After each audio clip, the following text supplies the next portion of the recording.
Assalamualaikum warahmatullahi wabarakatuh. Sebelumnya perkenalkan, nama saya Nia Jessica, saya dari Prodi Pendidikan Seni Tari. Di sini saya akan menyampaikan materi mengenai pengantar pendidikan Pancasila. Langsung saja pada pembahasan yang pertama, yaitu mengenali konsep dan urgensi pendidikan Pancasila. Dalam perjalanan sejarah bangsa Indonesia, nilai-nilai Pancasila sebenarnya itu sudah ada dalam kehidupan masyarakat sejak sebelum Pancasila dijadikan sebagai dasar negara dalam satu sistem nilai. Jadi ada beberapa nilai-nilai mengenai pendidikan Pancasila dalam kehidupan masyarakat. Yang pertama yaitu ada nilai takwa kepada Tuhan yang toleran, yang kedua nilai gotong royong, yang ketiga musyawarah, dan yang keempat yaitu ada solidaritas atau kesetiakawanan sosial. Selain beberapa nilai tersebut, juga ada beberapa permasalahan terkait dengan pendidikan Pancasila dalam kehidupan. Yang pertama yaitu ada masalah mengenai kesadaran perpajakan, yang kedua masalah korupsi, yang ketiga ada masalah lingkungan, yang keempat yaitu ada masalah disintegrasi bangsa, yang kelima ada masalah terkait dengan dekadensi moral, yang keenam ada masalah mengenai narkoba, masalah mengenai penegakan hukum yang berkeadilan, dan yang terakhir yaitu ada masalah terorisme. Jadi kedelapan permasalahan tersebut itu berkaitan dengan pendidikan Pancasila dalam kehidupan masyarakat. Kemudian kita lanjut kepada pembahasan yang kedua, yaitu mengenai alasan diperlukannya pendidikan Pancasila. Norma sosial dalam kehidupan masyarakat melalui nilai-nilai ideologi dengan pendidikan Pancasila. Pancasila itu diharapkan dapat memperkokoh modalitas akademik mahasiswa dalam membantu pemahaman terhadap masyarakat. Jadi diperlukannya pendidikan Pancasila itu yang pertama yaitu sebagai kesadaran gaya hidup sederhana dan cinta produk dalam negeri. Yang kedua yaitu kesadaran Pancasila untuk kelangsungan hidup bagi generasi mendatang. Yang ketiga yaitu sebagai kesadaran akan semangat kesatuan dan persatuan atau solidaritas nasional. Kemudian yang keempat yaitu sebagai kesadaran adanya norma-norma dalam pergaulan. Yang kelima yaitu kesadaran akan pentingnya kesehatan mental bangsa. Yang keenam yaitu terkait dengan penegakan hukum yang berkeadilan, dan yang terakhir yaitu kesadaran akan pentingnya Pancasila sebagai ideologi negara.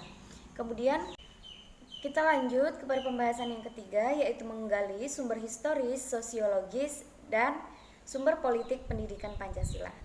Sumber historis pendidikan Pancasila seperti apa yang dikatakan oleh Bapak Presiden kita Soekarno, bahwa sumber historis ini berkaitan untuk membentuk suatu kehidupan bangsa Indonesia. Kemudian yang kedua yaitu ada sumber sosiologis, di mana dalam sumber sosiologis ini berkaitan dengan kehidupan sosial suatu masyarakat, baik itu mengkaji dari latar belakangnya, susunannya maupun pola kehidupannya. Kemudian yang ketiga ada sistem yuridis Pancasila. Sebagaimana yang kita ketahui bahwa negara Indonesia ini adalah negara hukum, pemerintahan yang berdasarkan hukum. Pancasila dijadikan sebagai dasar negara merupakan landasan dan sumber untuk membangun kehidupan bangsa Indonesia menjadi negara hukum. Kemudian yang terakhir yaitu ada sumber politik pendidikan Pancasila, di mana keterkaitannya dengan kehidupan politik suatu bangsa Indonesia agar sesuai dengan nilai-nilai Pancasila. Kemudian kita lanjut kepada pembahasan yang keempat yaitu membangun suatu dinamika dan tantangan pendidikan Pancasila. Dinamika pendidikan Pancasila yaitu berkaitan dengan upaya pembudayaan nilai-nilai Pancasila, di mana sudah ada sejak dari awal kemerdekaan hingga saat ini, namun bentuk dan identitasnya berbeda dari setiap zaman ke zaman. Kemudian kita mengenali dengan tantangan pendidikan Pancasila itu keterkaitannya dengan dua faktor.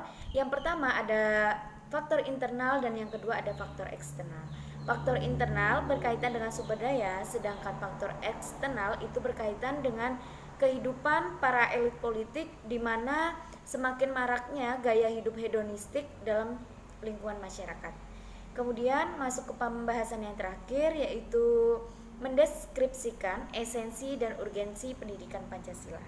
Seperti yang dikatakan Ditjen Dikti, mengembangkan esensi pendidikan Pancasila, yaitu yang meliputi yang pertama yaitu sebagai pengantar perkuliahan pendidikan Pancasila.